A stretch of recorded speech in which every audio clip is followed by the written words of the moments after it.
চীন রাশিয়া হচ্ছে আপনার সুসময়ের বন্ধু।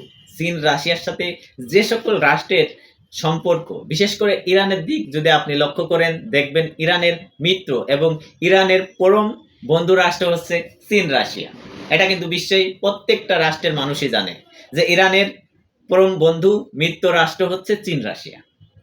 কিন্তু বাস্তব প্রেক্ষাপটে দেখেন, আপনার ইরান কিন্তু একাই যুদ্ধক্ষেত্রে মাঠে ইসরায়েল এবং আমেরিকার বিরুদ্ধে যুদ্ধ করে যাইতেছে। তার সাথে কোনো রাষ্ট্র নাই, সে কিন্তু একা।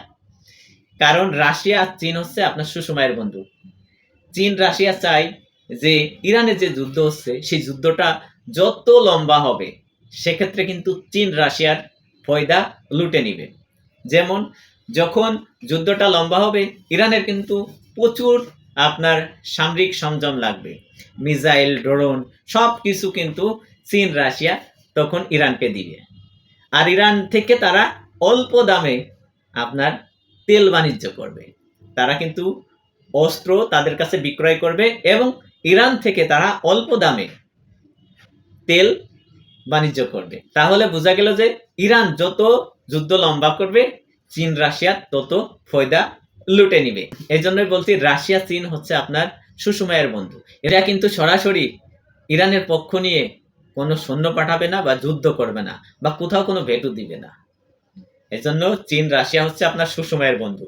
প্রত্যেকটা রাষ্ট্রের সাথে চীন রাশিয়ার যে সম্পর্ক আছে, তারা কিন্তু চায় যে বিশ্বে তাদের প্রভাব বিস্তার থাক, সেটা থাক বাণিজ্যিকভাবে।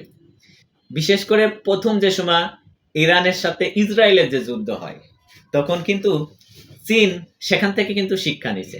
সরাসরি চীন কিন্তু তখন দেখা যাচ্ছে ইরানের পক্ষ নিছিল। যেখানে আমেরিকার মিত্র দেশগুলো আছে, প্রত্যেকটা দেশেই কিন্তু এই চীনের পণ্যের উপর আপনার কর বসাইছে, অথবা আমেরিকায় যে চীন ঢুকাইতে হলে সেখানেও কিন্তু অতিরিক্ত ভ্যাট বসাইছে। ফলে কি হয়েছে, চীনের কিন্তু বাণিজ্য ধস নামছে। চীনের কিন্তু এতে লক্ষ লক্ষ বিলিয়ন বিলিয়ন অর্থনৈতিকভাবে টাকা লস হয়েছে, অর্থনৈতিকভাবে লসে পড়ে গেছে।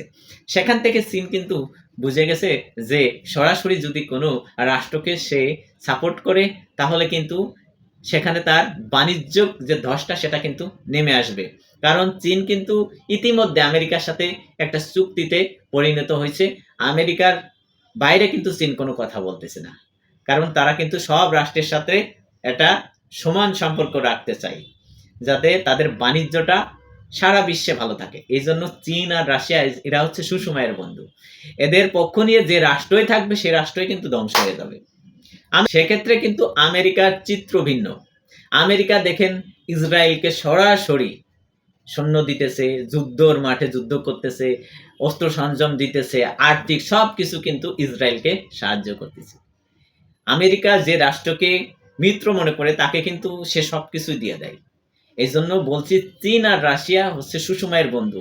এদের সাপোর্ট যে রাষ্ট্র থাকবে সেই রাষ্ট্রই অনিবার্য ধ্বংস হবে।